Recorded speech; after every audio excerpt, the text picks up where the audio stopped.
we're doing, so I'll tell you what we're doing. The sixth graders are going to hear from Carol Klingler, who is our guest speaker today. She has a ministry, an organization that goes around Lorain County helping folks who have dementia, Alzheimer's, all those kinds of things along those lines.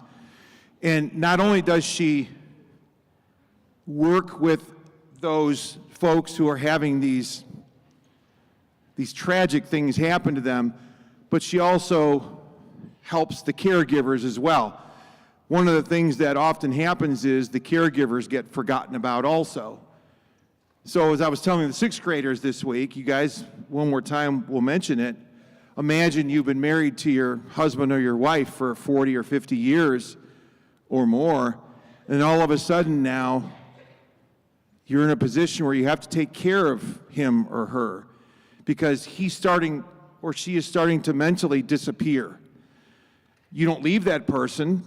You're going to have to take care of them and watch over them. And it does get to a point where some of these folks, they cannot be, you can't just say, hey, I'm going to go to the grocery store, just stay here at home, because after a while, they have to be with them almost every hour of the day to watch over their needs and take care of them. So Mrs. Carol Klingler's ministry, her organization is called Life. And it sort of ministers to the whole spectrum, not only to the people, and she's going to tell you all about it, so I'm not going to steal any of her thunder, but also to the caregivers. I wanted to read one scripture before we started, and this is out of Matthew 4, chapter 25, verse 40. And Jesus is asked, hey, Lord, who are the people who, and I can't help but think about this verse when I think about people like this. Seventh graders, you've heard me say this before. Sixth graders, I know you've heard me say this. Do you know what it takes? When we throw around the word amazing all the time, I know she's not going to accept this word from me. We throw around the word amazing a lot. Oh, that person's amazing. Do you know what it takes to be amazing? I mean, it takes a lot. Sometimes it takes a lifetime of committing to something. I would say, based upon what I've learned of Carol, my wife Betsy has had a few contacts with her, I would say the person you're going to get in front of you right now, I would say she's an amazing person. And she doesn't want to hear that probably, but, and most amazing people don't want to hear that. They don't. That's what makes them amazing. But there's a verse here I think applies to people like this. Here it is. And at the end, the king will answer them, truly I say to you, as you did and as you worked and as you ministered to the least of these, you did it to me. And so our culture, our society is full of people who we would call the least of these, right? And so people like Mrs. Klingler has taken it on to help care for the least of these. So I'm not going to talk anymore. We're going to get her up here. Let's pray, and then we'll let her speak. Seventh grade, this is tied directly into the sixth grade service project they're going to be doing as the spring gets to us here later in April. And so that's why she's here today to talk to these guys, but it's good for you to listen in too, what she has to say and listen to her story. Lord, we thank you for our time today. Truly, thank you for putting us in the presence and in the same room with someone who truly does great things. Amen. Mrs. Klingler, it's all yours. Let's welcome her, ladies and gentlemen. So they can see me. I'll come up here so everybody can see me. I'm so excited to be here, and I'm so excited to be in a Christian school because I can tell you I have an amazing God, and He's the one that put this on my heart. So we're going to talk a little bit about the Memory Cafe and about dementia and what that means, and I have some slides, I think. So this is a picture of one of our memory cafes, and actually it's the one we're going to be working with in Elyria, where there's people sitting around socializing and talking. And what we have at our memory cafes is we have music engagement, we have art expression, we have exercise, we have time for lunch. A lot of times we have pet therapy, we have kids coming in and intergenerational programs, and all kinds of different supports, and we bring in supports for the caregivers. So my background is I'm a nurse. And when I first started to be a nurse, I thought I was going to work with kids. I didn't want to work with older people. But God had a different plan for me, and He has a plan for all of us. But His plan for me was to put me into a situation where I started working with older people, and I started working with people who had dementia. And I found out I knew about dementia, but I didn't know about how to work with people that had it. And there's a difference in knowing about something like that. So dementia is a broad term. Let me see if we got the next picture. Oh, did I go backward? Push the wrong button. Dementia is a broad term word. They call it an umbrella term. And what that just means is like the word cancer. If somebody said they had cancer, you'd want to know what kind of cancer. And when they say they have dementia, we want to know what kind of dementia. Does anybody know about someone that has dementia? Do you know somebody? Or, oh, a lot of you do. Or you know someone taking care of them. There's different kinds of dementia. So there's Alzheimer's dementia, right? We all have heard of that one probably, but that's a type of dementia. There's Lewy bodies dementia, frontal temporal lobe dementia, dementia because of head trauma with our football players and hockey players, or somebody that's been in a car accident. There's dementia that's caused by alcohol, drinking alcohol, and drug abuse. There's hundreds of ways people could have a type of dementia. This one of our guys that had dementia, he was a boxer, and that was his career. He was a career boxer. He was quite famous, actually, during his time. And then we actually got to have him show how he was in his older years. He wore his robe and came and talked. So sometimes what we do is we kind of have a little show and tell at the Memory Cafe, and we have people come and demonstrate how the different things that they do or have done in their past, because a lot of times people lose that ability to remember things. So as far as memory goes, you know, memory is super important to all of us. As you grow, you learn things and you remember stuff. You know, when you're a little child, maybe one of your first memories is something's hot. We're not going to touch that again. We learned that was hot. But with dementia, that memory fades, and some of the things that we take for granted, something as simple as washing your hands, might become a complex task to me right now. I have dementia, and when I come up to the sink, those knobs don't look like they were when I was a little kid. When I was a little kid, the knobs on the sink, you know, there was 2 of them that wasn't motion censored, and soap was a bar of soap. It wasn't in a pump. And there was a towel hanging here. I didn't pull paper towels out of a dispenser, and there's all kinds of ways to do that. So things become complex to us or complicated that once were easy. I don't know, are these all pictures? Yeah. Oh, okay. Because I have can I grab that paper in my bag there? I actually have some stuff I was going to cover. I thought you had them on the slide, sorry. That's okay. No, that's all right. I had a few things on there. So how many of you have ever just walked into a room and thought, why am I here? What was I going to do? So you get distracted, right? And you forget, and you walk in and you forget, now what was I going to do? But a lot of times you can go back into another room and kind of retrace your steps and say, oh, okay, here's what I was doing before. That made me want to go do this, and you remember it.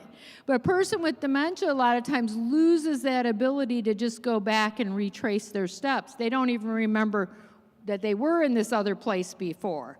So it can be very complicated. Sometimes they forget names of people that are very familiar to them. So one of our caregivers said that his wife, the one thing that he noticed is suddenly she started just calling everybody honey, including him. Everybody was honey because she couldn't remember even her children's names. That's a scary feeling, you know, for that person, but it's also scary for the caregiver or the spouse, or we call them care partners, the person that's trying to support them. So when I had the vision and the dream to start the Memory Cafe, my goal was basically to help the care partner keep their person at home as long as possible and keep the person with dementia involved and as a valuable member of our community. We want them to feel like a part of something and not just sitting on a couch. I had one lady that said that's all her husband did before she brought him to our memory cafe, is he would sit on the couch and just turn the channel and look at TV, but he wasn't watching it. So it was really frustrating for her, but when he came, he could engage, he can sing, he can do art, he can exercise, and they look forward to seeing people that are familiar and opportunities like that. So the Memory Cafe itself is just a special place for people to gather. They share a meal, they talk. We greet them on purpose, especially if we know the person has dementia. We'll be like, "Hi, Joe, how are you today?" Because a lot of times, you know what happens? If your grandpa just say your grandpa has dementia, people talk to grandma instead. They don't talk to him anymore. They don't know how to interact. And so we want them to talk to the person that has dementia. Caregivers or care partners could be a husband or a wife. It might be a child that's a grown-up, an adult child, a grandchild. Sometimes it's somebody that's hired, and they usually end up helping, like Mr. Neubauer said, with everything that person needs. They end up helping with everything. And so why do you think that maybe caregivers might get tired of doing that, of taking care of their loved one? Why do you think? You get either one of you.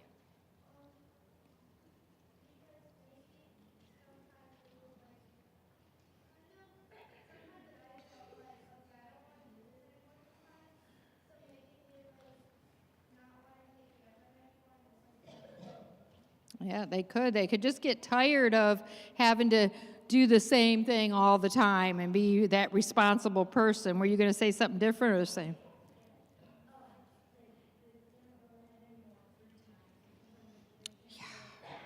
Very good, yeah. Yeah.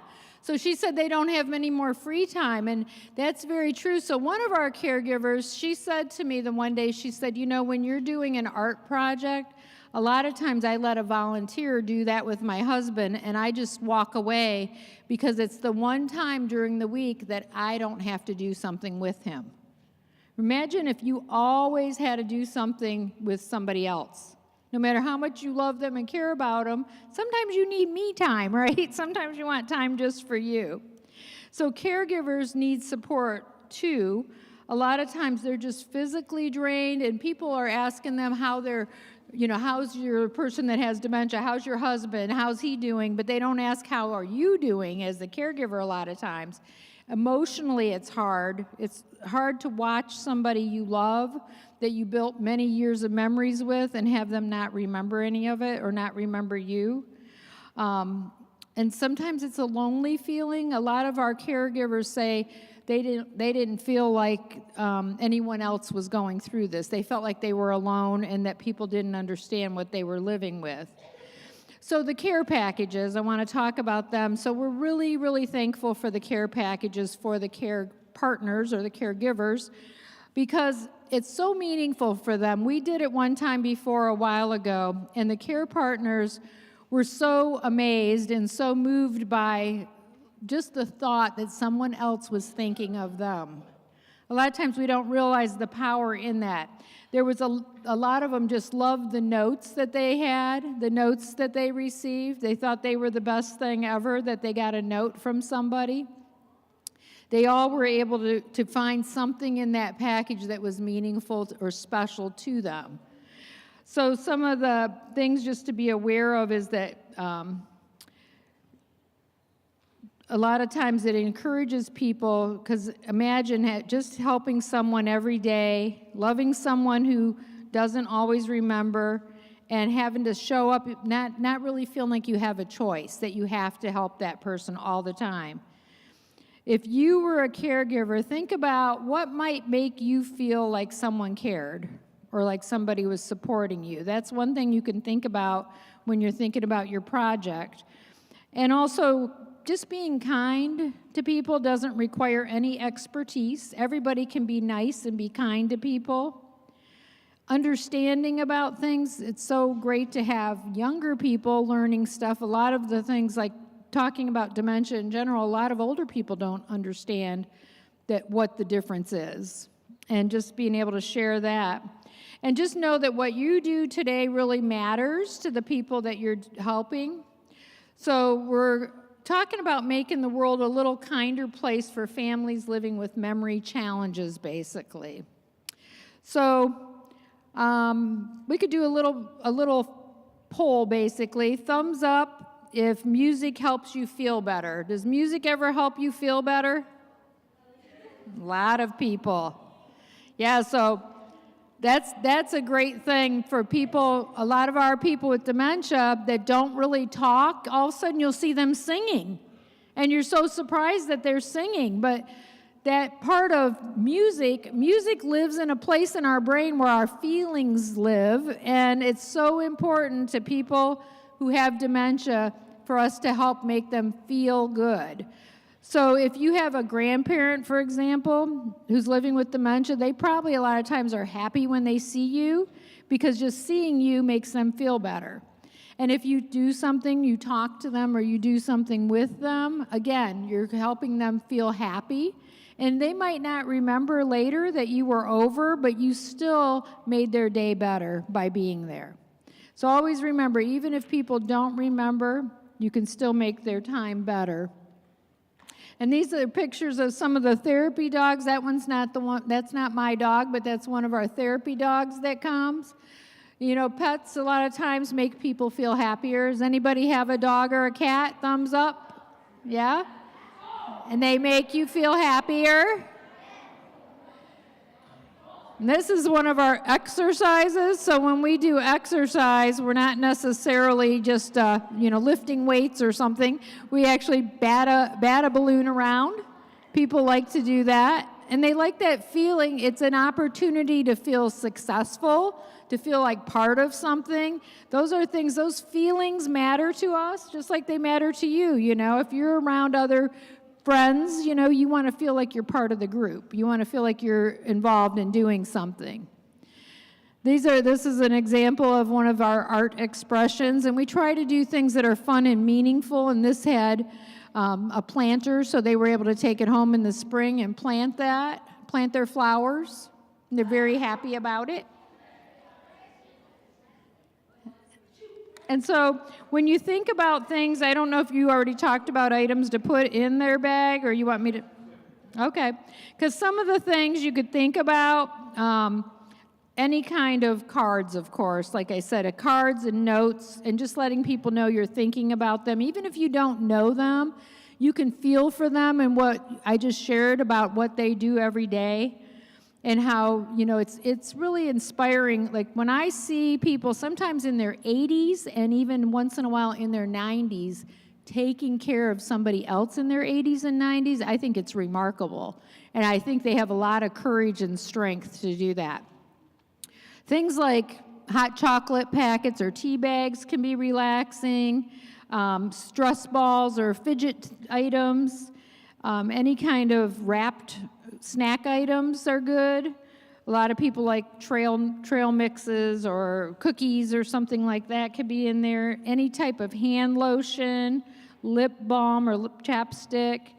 Those cozy socks can be comforting. A notebook and a pen. Some people like to just journal or write stuff. It might be something that way.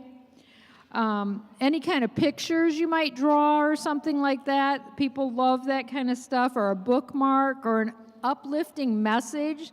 Sometimes if you just write a positive message, it can really apply to that person. Somebody handed me a card the other day that had a little uplifting message on it, and I thought, wow, that really does apply to stuff I was dealing with at the time. Sometimes we make it apply, you know, when we read it, so anything positive can be encouraging. Puzzle books. Sometimes people like to be able to do something like that, or crossword puzzles kind of books. Colored pencils, something that way. But anything like that, anything you can think of, I think just the thought that they're being thought of, the care partners, is really powerful and important to them. So does anybody have any questions for me? Yes, ma'am.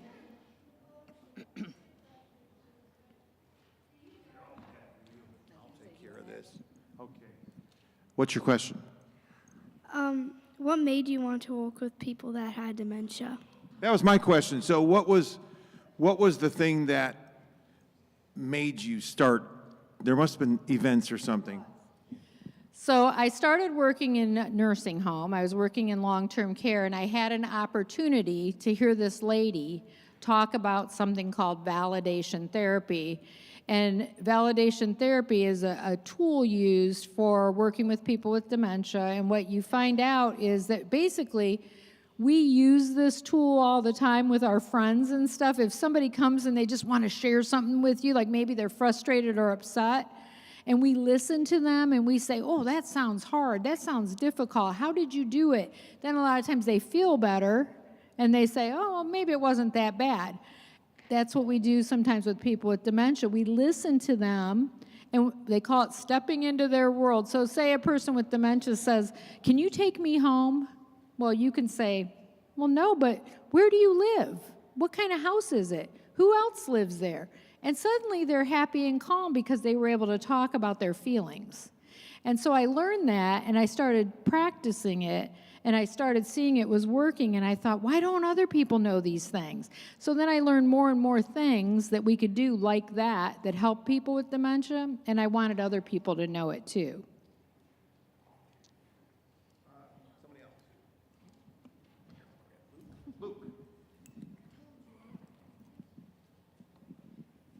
Have you ever seen one? Have you ever seen somebody over 100 years old there?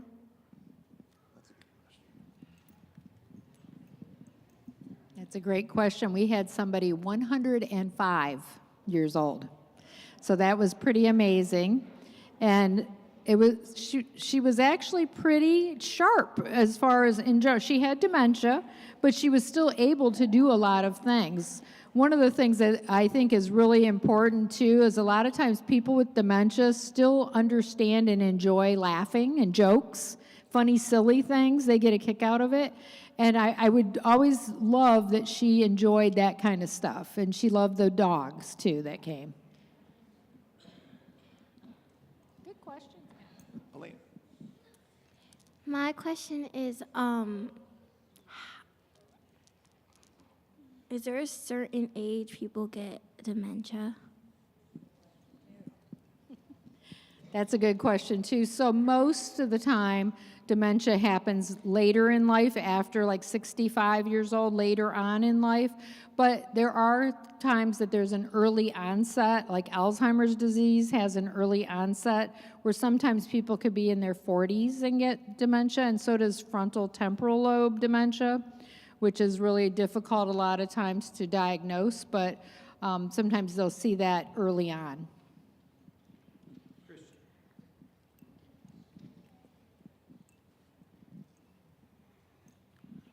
My question is for you.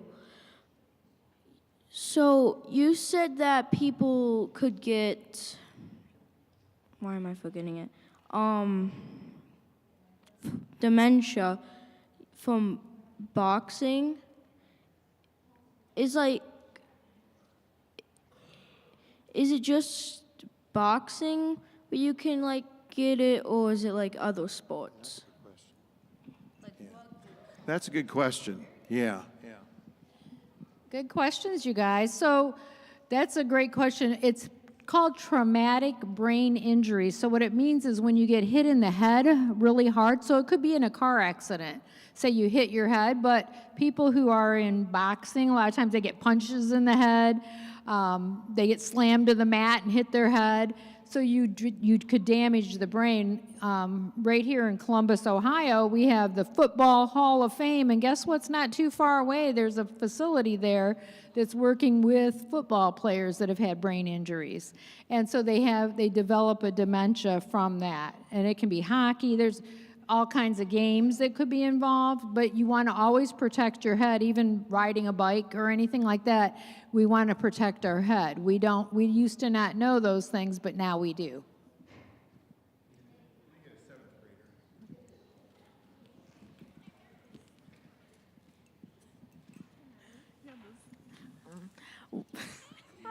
What is the youngest person you guys had?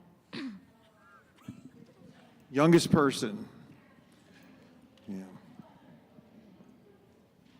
I think for the Memory Cafe, we had a 48-year-old lady who actually was a school teacher at one time in her lifetime. They never did actually come up with a for sure diagnosis, but she had something wrong that was related to cerebral spinal fluid. And whatever it was, it affected her ability not only to remember, but her ability to walk was really difficult, to move around. And she did go into a local nursing home. And I went to see her only a few weeks later. She had absolutely no idea who I was. She didn't even, seem to think I looked familiar. She didn't respond to me at all in any special way. It was really a sad situation, but she was about 48. We'll get to some of the other ones. Let me throw a question out so we're understanding what the Life Cafes are. So when everybody shows up for a Life Cafe, sort of like if you could walk us through the real basic from beginning to end, how does a Life Cafe work for the care partners as well as the folks who are... Good question. So when people first arrive at the Memory Cafe, what happens is they come in, if they're already registered, then they look for their name tag. Otherwise, if they're not, they would fill out a registration, and then we make them a name tag. But we keep these name tags available so that they already, when they walk in, they're looking at how they're a part of the organization. Seems like a simple little thing, but it gives them that connection. And then they start their day. So, for example, they have like 15 minutes or so to just get some coffee, tea, water, get a seat, have a little breakfast treat if they want. They sit down. We do a devotional at the beginning. We say a prayer. We open up our day. So then let's say they have an art activity. They would start the art, and after about an hour's time, they would go to music. They'd have their music. Then they have lunch, and then after lunch, we would have exercise time, and that's when the care partner can step into another room, and they can have education or just support one another in conversation. They have like a support group. But the people that are living with dementia sometimes have their own little support group during exercise. So we don't just exercise. Sometimes we talk about things and do other things too based on what they need. And during all that time of the day, there might be a dog or two walking around with pet therapy. We might have other guests in that do different other things. So we have all kinds of different things going on throughout the day. I do want to get another 7th grader in. Sorry, guys. Hold on. By the way, she asked it earlier. Really, honestly, how many of you in this room do have grandma, grandpa, someone in your life who is dealing with the things that she's describing here? How many of you, it's intensive care on someone's behalf that they really have to take care of this person constantly? Do you guys that are in this room who have this, does that person still recognize you, or is that starting to go, they don't recognize you anymore? See, that's the tough thing about this. I'm sorry, here we go. So yeah, my grandma is starting to get dementia, and her brother died to dementia. But like, what's one way that I can help her like not feel embarrassed about it? That's a good question.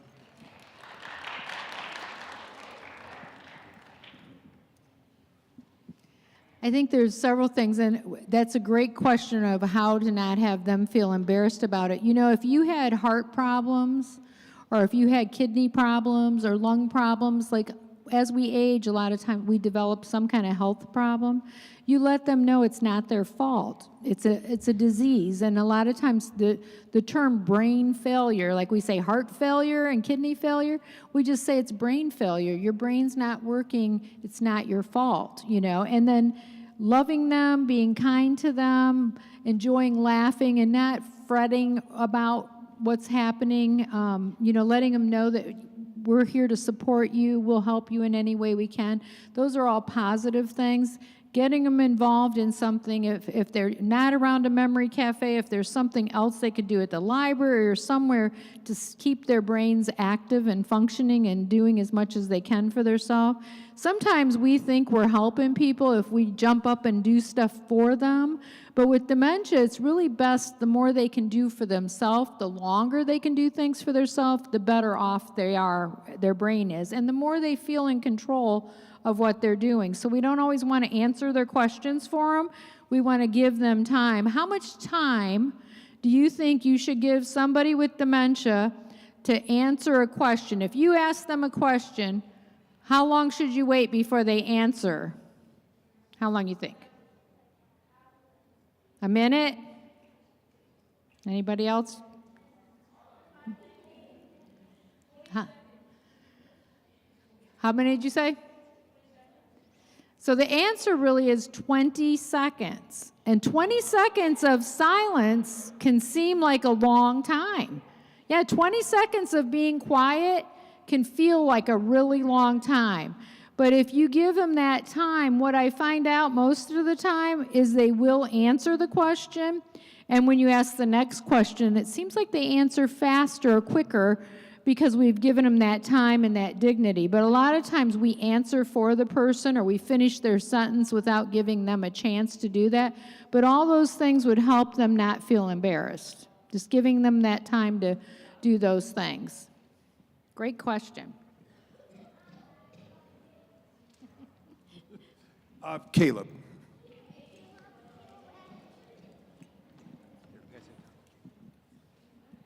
How many dogs do you have, and what are their names?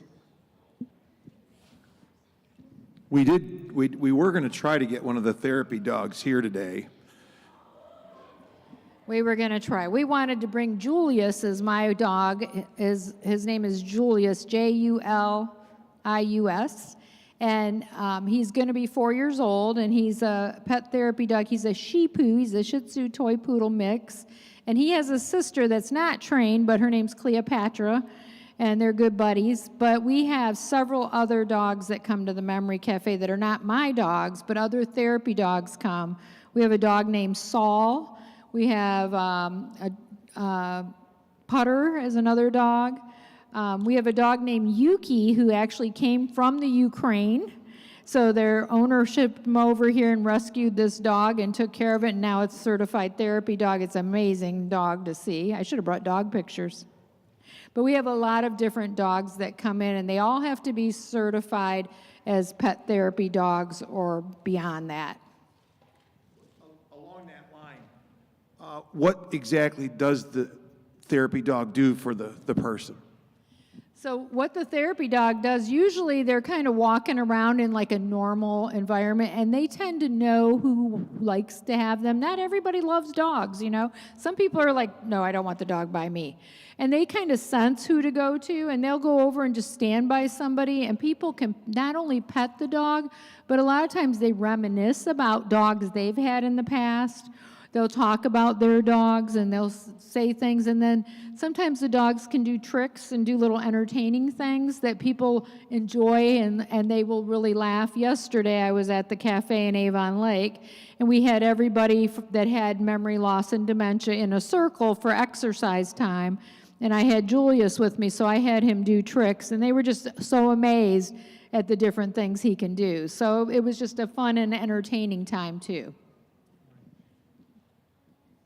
We have time for one more question, and then I'm going to wrap it up with what the care packages are. And again, guys, it's a sixth grade project. You were just here sort of listening in today. But I hope this was also, the other thing I want to make sure I don't forget to do is those of you in this room who have, again, grandma, grandpa, whoever, if you think that the memory cafes might be something beneficial for them. Obviously, you can tell from Carol's tone, there's a great deal of love that's given to these people. There's a great deal of care. Again, this is, God called her to do this, and that's why she's good at it. So if you have relatives who you think, gosh, I wish grandma could be around something like this, if you want one of these, I will pass these out to you today. This gives you all the information. Plus, you can go to the website as well. But this will at least get you started. So let's do one more question, and then I want to talk about the care packages quickly. Emma, I think your hand was up for a while, so go ahead.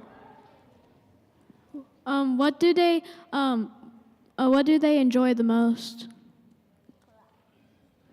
Question too. You guys have great questions, by the way. What do they enjoy the most? So if I only could do one thing with the people living with dementia, I would have music.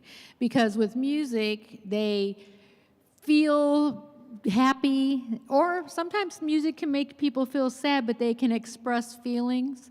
They can sing along. They move with the music. You know, they're a lot of times what I hear from their loved one, their caregiver or something is, I feel like I got my mom back today, when they're enjoying music together. It's something they can do with their care partner, and it doesn't require a lot of activity to do these things. It's stuff that kind of comes naturally for them. So I would say music would be the most powerful thing, probably. All right. Carol, thank you. Thanks for being...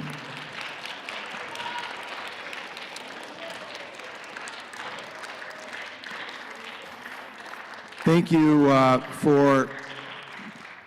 for being someone that listened to God and does this. Here's what I want to do. Levi, Tim, and Max, here, take this. Listen up, and then I'm going to just touch on the care packages because it is almost time to go. These three guys, if you want one of these brochures, if you think there's somebody in your home that can maybe, or your family, your extended family that could benefit from this, raise your hand. They're going to come around and give you one of these right now. Boys, get up and look for a raised hand. Make sure they get one. Who in here plays a guitar? Wait. See, that'd be a great thing to do with your grandma, your grandpa, whoever who has this. Raise your hand, and then they'll make sure you get one.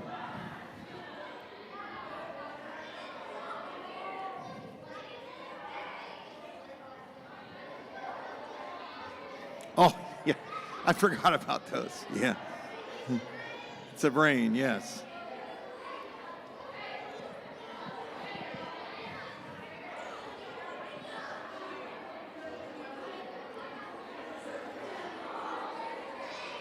Thank you. All right, so no, I'm watching the clock. We are not going to have any time to talk about the care packages. I will get with you guys all on this, you know this. So let's dismiss 7th grade first. Carol is here if you want to ask her any questions up close and personal.